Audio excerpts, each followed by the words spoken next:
Robotics for United India channel में आप लोग को स्वागत है।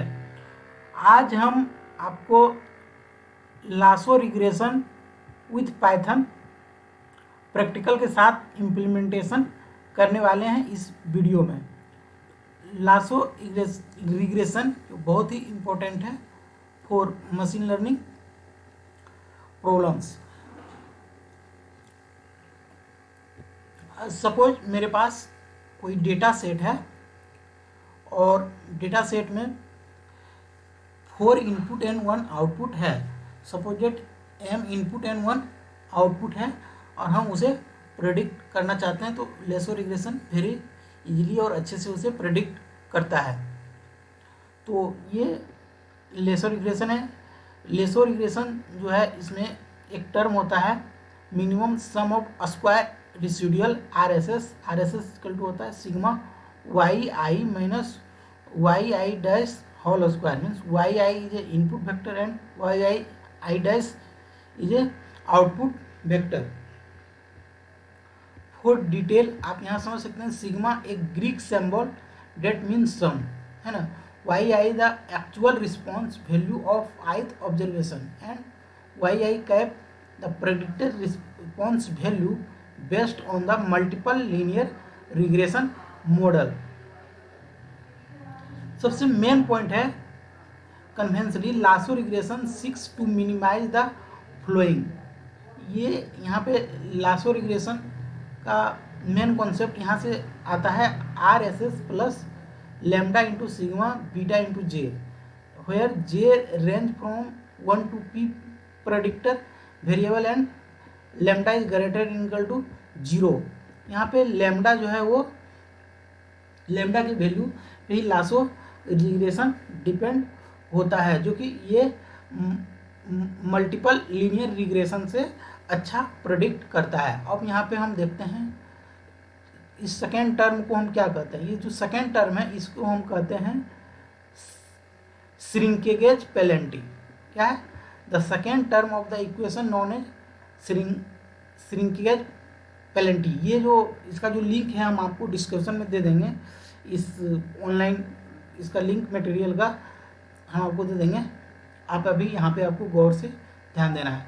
चलिए, ये लासो रिग्रेशन का थ्योरी अगर आप पढ़ना चाहते हैं तो यहाँ पे आप डिटेल में पढ़ सकते हैं। अब हम इसका मेन इम्प्लीमेंटेशन हम स्टार्ट करते हैं। तो इम्प्लीमेंटेशन स्टार्ट करने से पहले हम अपना कोलैब लिंक पे आते हैं। मैंने कोलैब लिंक पे आ गया हूँ। ये मेरा गूगल कोलैब का लिंक है और मैं यहाँ पे डेटा ऑलरेडी अपलोड कर चुका हूँ। आपको यहाँ पे अपलोड करना है। सपोर्टेड मेरे पास एक डेटा सेट है, डेटा सेट को हम अपलोड कर रहे हैं। यहाँ पे अपलोड है फ्रीक्वेंसी मैनेजमेंट _10 डेटा सेट है मेरे पास और ये डेटा मैं अपलोड कर रहा हूँ। ये अंदर वर्किंग कंडीशन में है। फर्स्ट ये इम्पोर्टेंट लाइब्रेरी है जिसे हम इंपोर्ट कर लेते हैं। ये इम्पोर्टेंट लाइब्रेरी है और मैं यहाँ पे अब क्लिक करता हूँ। ये क्लिक कर रहा हूँ, ये अंदर वर्किंग कंडीशन है। अब चलो यहाँ पे मैं डेटा सेट को अपलोड कर लेता हूँ। ये पाथ देता हूँ, URL नाम लेता हूँ इसका है और ये डेटा सेट का मेरा क्या है, पाथ है, जो कि डेटा यहाँ पे मेरा अपलोड किया हुआ है ना। तो अब मैं इसे कंट्रोल प्लस इंटर पे क्लिक करता हूँ तो ये मेरा रन हो जाता है। अब हम क्या करते हैं, इसके अंदर जो वेरिएबल है हम यहाँ पे सेलेक्ट कर लेते हैं। So data is equal to data full. मेरे पास जो डेटा सेट है उसके अंदर ये सारे वेरिएबल है। Width _cm, length _cm, thickness, dielectric constant, mode n and measured frequency, जो कि आउटपुट वैल्यू मेरे पास दिया हुआ है ना। और हमें इसे प्रेडिक्ट करना है कि इस मॉडल ने प्रेडिक्शन के बाद हमें क्या बताता है। जैसा कि आप यहाँ पे देख रहे हैं, ये मेजर्ड फ्रीक्वेंसी जो कि मैथमेटिकली ये कैलकुलेट किया गया है, ये लास्ट का रो, बट हम लासो रिग्रेशन से प्रेडिक्ट करेंगे और ये दोनों में क्या डिफरेंस है, ये हम कितना एरर आ रहा है वो हम कैलकुलेट करने वाले हैं इस वीडियो में, है ना। तो चलिए अब हम यहाँ के बाद आते हैं। अब हम यहाँ से कर लिए। अब हम यहाँ पे x सपोज डिपेंडेंट वेरिएबल है ये सारे, और ये आउटपुट मीन फ्रीक्वेंसी इन हर्ज में हमको मेजर करना है। ये मीन फ्रीक्वेंसी है ऐसे जो है लास्ट का जो है, ये यहाँ पे आप जो देख रहे हैं ये हमें प्रेडिक्ट करना है। रियल में ये कॉलम यहाँ पे जो आप देख रहे हैं ये रियल में वैल्यू दिया हुआ है, बट हमें प्रेडिक्ट करना है लासो रिग्रेशन यूज करके वैल्यू को। अब देखिए, अब हम यहाँ पे मैंने, चलिए यहाँ पे मैंने क्लिक कर दिया हूँ। यहाँ पे क्या एरर आया है, यहाँ पे बोल रहा है डेटा इज नॉट डिफाइन। चलिए मैंने यहाँ पे वर्क नहीं किया, सबसे पहले हमें यहाँ पे इसे चेक कर लेना था। चलिए मैंने ये कर दिया, अब ये वर्क करेगा क्योंकि मैंने डेटा को डिफाइन कर चुका हूँ। अब ये वर्किंग कंडीशन में है। चलिए अब हम लासो रिग्रेशन को हम यूज करते हैं, तो हम रिपीटेड फोल्ड लेते हैं। N split equal to 10, n repeated equal to 3 and random state मैंने यहाँ पे लिया हूँ 1। और लासो में अल्फा होता है, अल्फा एवरेज 0.1 लिया हूँ। C V equal to C V, n under object equal to 1। अब मॉडल को फिट करने के लिए model dot fit X Y यहाँ पे लिया हूँ, एक्स वाई को डिफाइन किया गया है यहाँ पे। और हमें प्रिंट मॉडल डॉट अल्फा को हमें प्रिंट करना है यहाँ पे, है ना। चलो यहाँ पे मैंने प्रिंट कर लिया।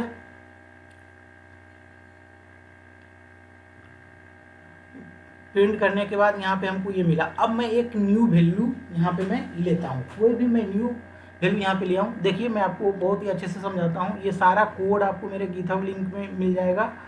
इसका गिथहब लिंक का जो है जो डिस्क्रिप्शन में दिया हुआ है, कोड आप डाउनलोड करके यहाँ से अपलोड कर दीजिए। डेटा सेट आपको मिल जाएगा इसका, और आपको सारे इम्प्लीमेंटेशन मिल जाएंगे। और कुछ प्रॉब्लम है तो आप कमेंट कर सकते हैं।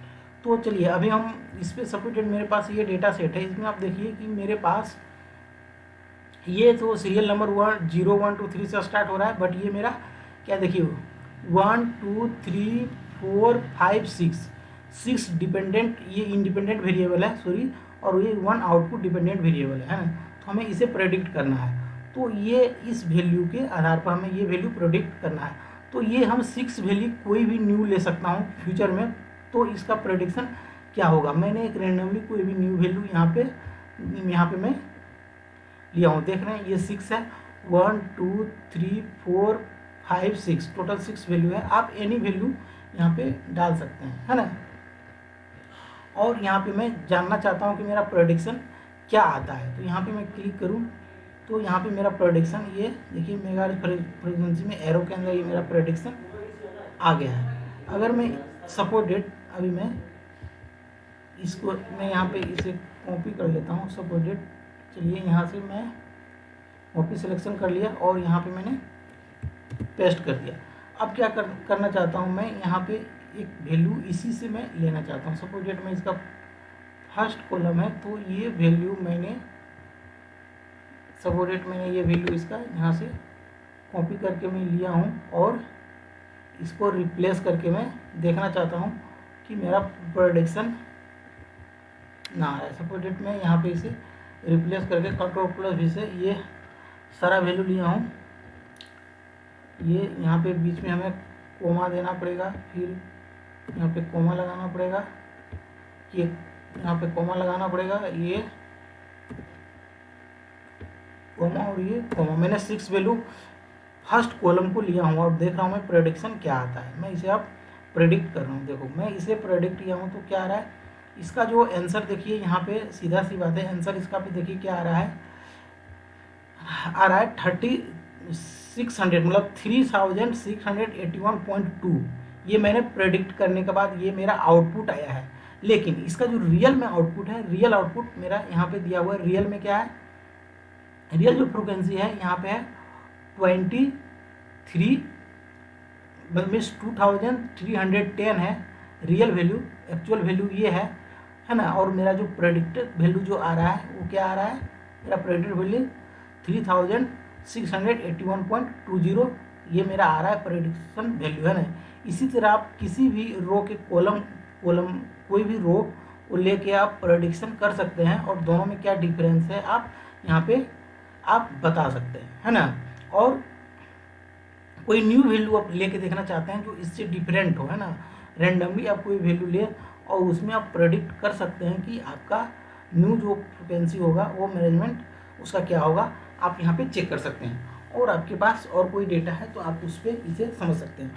और डेटा के बारे में अगर आप ज़्यादा जानना चाहते हैं तो मैं आपको डेटा का डिस्क्रिप्शन में आपको लिंक दे दिया हूँ। डेटा कोड एंड ये मटेरियल के सारे लिंक आपको डिस्क्रिप्शन में दे दिया गया है। आप गिथहब लिंक पे जाएं, और आपको सारे डेटा मिल जाएगा। Thank you all of you.